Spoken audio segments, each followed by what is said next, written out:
They must reject any group or cause that is built on bigotry. He was talking about you. But I've rejected. How many times do I have to reject? I've rejected David Duke. I've rejected the KKK, the Ku Klux Klan. From the time I'm 5 years old, I rejected them. I put it on Twitter last week. How many times? You know, it's an amazing thing with Twitter. I have 6 million, more than 6 million, and I have another 6 million with Facebook. I have like 13 or almost 14 million with Instagram. When I put out a minor message, everybody picks it up. Donald Trump just tweeted something very unimportant. Let me just explain. When I put out that I reject KKK and David Duke, nobody picks it up. You know why they don't? Because they don't want to pick it up. They pick it up. You pick it up. Everyone else picks it up. You saw simultaneously, practically at the same time.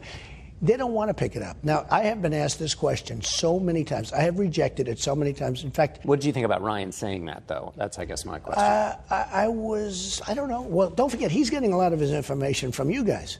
So when I tweet about a rejection, almost right after that show ended, because maybe I wasn't clear or something. I mean, how many times do I have to say it?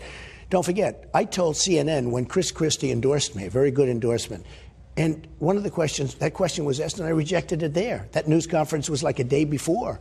You said I disavow. I said to myself, how many times do I have to reject or disavow? Let me ask you this question. What about David Duke is saying to his supporters and followers, vote for Donald Trump. White supremacists are saying, vote. Do you want those votes? No, I don't want them, and I don't want him to say it.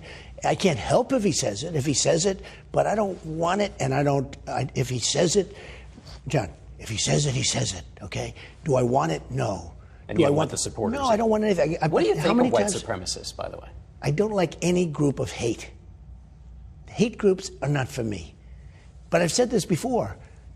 The press hates me to say it. They just don't want to pick it up. You're thinking a little bit more about the general election. In December of last year, you said, talking about Hillary Clinton, you said, we view this as war. And then you asked the audience, don't we view this as war? Do you still view an election campaign against Hillary Clinton as war? A little bit, yeah. Now, look, it's highly competitive. The last person she wants to run against is me. I can tell you that. I know that. And, you know, it was sort of interesting. One of your competitors said, I know that Hillary Clinton wants to run against Donald Trump. And I called him. I said, listen, here's the story. If they say they want to run against me, that means they don't want to run against me. Do you understand that? Because that's the way it's like a game of chess. But I know for a fact, and you know for a fact, the last person she wants to run against is me.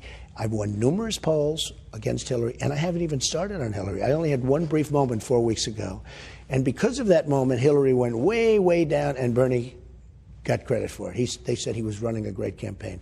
Had she not given me that moment with her and Bill, Bernie would not be nearly as close. Now, Bernie's not going to win, okay, anyway. But she went way down in that period of time. And the last person she wants to run against is me, and I will tell you, I will beat her. And I beat her in a lot of polls, as you know, but people don't say that. All right, Mr. Trump, we're going to have to leave it there. We've run out of time. Thanks so much. Thank you very much.